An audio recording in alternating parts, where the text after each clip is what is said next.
नमस्कार। आज के वीडियो में बात करेंगे फ्लैबी स्किन के बारे में, मतलब स्किन का लूज हो जाना या लटक जाना। फ्लैबी स्किन एब्डोमेन एरिया या हाथों के पीछे हो सकता है, चिन के नीचे हो सकता है और लेग्स, बट्स या हिप्स में भी हो सकता है। तो चलिए जानते हैं कि इसके पीछे क्या रीजंस हो सकते हैं and how to correct loose skin after weight loss और अदरवाइज।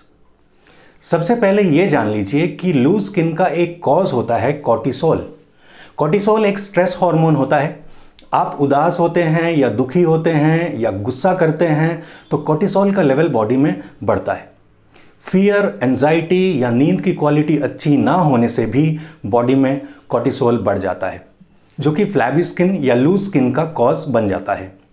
एक और हार्मोन है जो फ्लैबी स्किन का सबसे बड़ा कॉज होता है और उसका नाम है इंसुलिन। फ्लैबी स्किन का सबसे बड़ा कॉज है इंसुलिन रेजिस्टेंस।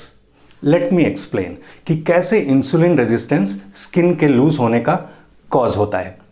इंसुलिन रेजिस्टेंस उस कंडीशन को कहते हैं जब आपकी बॉडी इंसुलिन कुछ ज़्यादा ही प्रोड्यूस कर रही होती है, पर वो इंसुलिन आपकी बॉडी के काम नहीं आती, क्योंकि आपकी बॉडी सेलुलर लेवल पे इंसुलिन को रेजिस्ट कर रही होती है।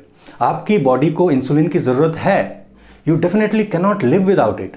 पर प्रॉब्लम यह है कि बॉडी में इंसुलिन ज़्यादा हो गया है, क्योंकि इंसुलिन रेजिस्टेंस की वजह से आपकी बॉडी इंसुलिन को एफिशिएंटली यूज़ नहीं कर पा रही है। बॉडी के सेल्स में ऐसा समझिए कि एक दरवाज़ा होता है जिससे सेल्स के अंदर फ्यूल जाता है। इस दरवाजे को खोलने के लिए इंसुलिन की ज़रूरत होती है, जो सेल्स के दरवाजे की चाबी की तरह काम करता है। इंसुलिन एक इंपॉर्टेंट हार्मोन होता है जो अमीनो एसिड्स को सेल्स के अंदर पहुंचाने का काम करता है। इंसुलिन सेल्स के प्रोटीन एब्जॉर्प्शन में भी मदद करता है, specifically branched chain amino acids. अच्छा, ब्रांच्ड चेन अमीनो एसिड्स क्या करते हैं? जब आप एक्सरसाइज करते हैं तो आपके मसल्स टेयर होते हैं, जिसको रिपेयर करने की ज़रूरत होती है, जिसके लिए हम प्रोटीन रिच डाइट लेते हैं। उस प्रोटीन रिच डाइट में ब्रांच्ड चेन अमीनो एसिड्स होते हैं जो सेल्स के अंदर जाकर डैमेज्ड मसल्स को रिपेयर करते हैं।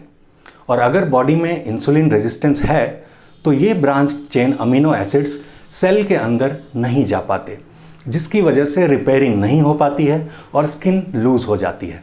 इसलिए बॉडी में इंसुलिन हाई होने का मतलब है कि आपकी बॉडी के सेल्स में इंसुलिन रेजिस्टेंस की वजह से फ्यूल, प्रोटीन और अमीनो एसिड्स नहीं जाएंगे, जिसकी वजह से स्किन लूज होती जाएगी।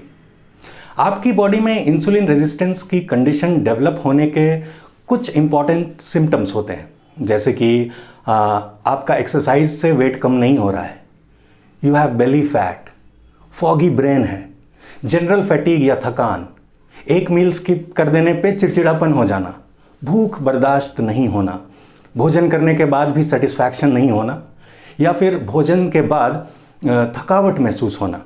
और यही सब सिम्टम प्री डायबिटीज़ के सिम्टम्स भी होते हैं। तो एक्चुअली होता यह है कि पहले तो सेल्स इंसुलिन को रेजिस्ट करते हैं, फिर वही सेल्स पैंक्रियाज को सिग्नल भेजते हैं कि बॉडी में इंसुलिन कम है और इंसुलिन बनाओ।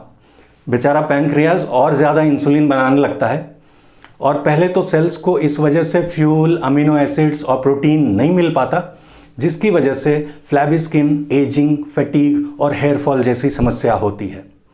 और क्योंकि पैंक्रियास ज़्यादा इंसुलिन बनाने लगता है तो इंसुलिन के हाई होने से और भी प्रॉब्लम्स होने लगती हैं, जैसे कि बेली फैट या डायबिटीज़। ऐसे कंडीशन में बॉडी में एक केमिकल प्रोड्यूस होता है जिसको कहते हैं एमिलॉइड्स या एमिलॉइड फिब्रिल्स। एमिलॉइड ब्रेन में एक स्टिकी प्रोटीन स्ट्रक्चर्स होते हैं जो कि ब्रेन के डिसऑर्डर्स के केस में ब्रेन में पाए जाते हैं, जैसे कि Alzheimer's, Parkinson, dementia, brain stroke etcetera. तो इसका मतलब ये हुआ कि अगर आपकी स्किन लूज हो रही है तो आप ब्रेन डिसऑर्डर्स के डायरेक्शन में भी बढ़ रहे हैं। इसलिए इसका जो रूट कॉज है इंसुलिन रेजिस्टेंस, उसको ठीक करने की ज़रूरत है। तो सवाल ये है कि ऐसा क्या करें कि इंसुलिन रेजिस्टेंस रिवर्स हो जाए और हाई इंसुलिन से एमिलॉइड्स ना बने और मेमोरी प्रॉब्लम्स या स्ट्रोक की नौबत ना आए और आपकी स्किन वापस से टोन होने लगे। तो सबसे पहली बात कि आपको अपनी डाइट से शुगर को बिल्कुल निकाल देना चाहिए या शुगर का कंजम्पशन मिनिमम पे ले आना चाहिए। इस टॉपिक पर अलग से एक वीडियो है, उसका लिंक डिस्क्रिप्शन में आपको मिल जाएगा। आपको रिफाइंड शुगर भी कम से कम कंज्यूम करना चाहिए, जैसे कि मैदा, ब्रेड, पास्ता, मैगी एट्सेट्रा। दूसरी बात, आपको अल्कोहल को अपने सिस्टम से कंप्लीटली बाहर निकालना चाहिए, क्योंकि उससे इंसुलिन रेजिस्टेंस की प्रॉब्लम बढ़ती है। तीसरी बात, कभी भी प्रोटीन और शुगर को कंबाइन करके नहीं खाना चाहिए, क्योंकि जब आप शुगर को प्रोटीन से कंबाइन करके खाते हैं तो इंसुलिन ड्रामेटिकली बढ़ जाता है। चौथी बात, स्नैकिंग बिटवीन द मील्स को बंद कर दीजिए। अगर आप 3 टाइम खाना खाते हैं तो मील्स के बीच में कुछ मत खाइए, बस 3 टाइम खाइए, क्योंकि स्नैकिंग से इंसुलिन रेजिस्टेंस बढ़ेगा। और 5वीं बात, अगर आप कॉफ़ी पीते हैं तो ये बहुत बड़ा कारण होता है इंसुलिन को ट्रिगर करने का।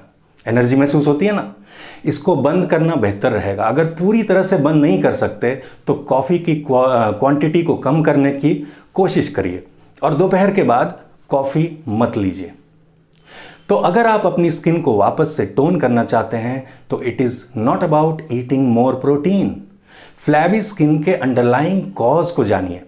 क्या वो स्ट्रेस है, कोर्टिसोल का स्टेट है, क्या उसका कारण इनएक्टिविटी है, या फिर आपकी लूज स्किन का रीज़न इंसुलिन रेजिस्टेंस है, जो कि सबसे कॉमन कॉज होता है। इसलिए अगर आप अपने स्ट्रेस को वर्कआउट करें, नींद की क्वालिटी को बेहतर करें, कॉफ़ी, शुगर और अल्कोहल को अपने सिस्टम से बाहर कर दें, प्रोटीन और इनडायरेक्ट शुगर को कंबाइन ना करें और अपनी डाइट में सैलड्स को अच्छी क्वांटिटी में इंक्लूड करें, तो आपकी फ्लैबी स्किन या लूज स्किन की समस्या अपने आप कुछ समय में सुलझ जाएगी। तो उम्मीद है आज की बात आपको समझ में आई। फिर मिलेंगे, तब तक के लिए स्टे हेल्दी, एंजॉय लाइफ। नमस्कार।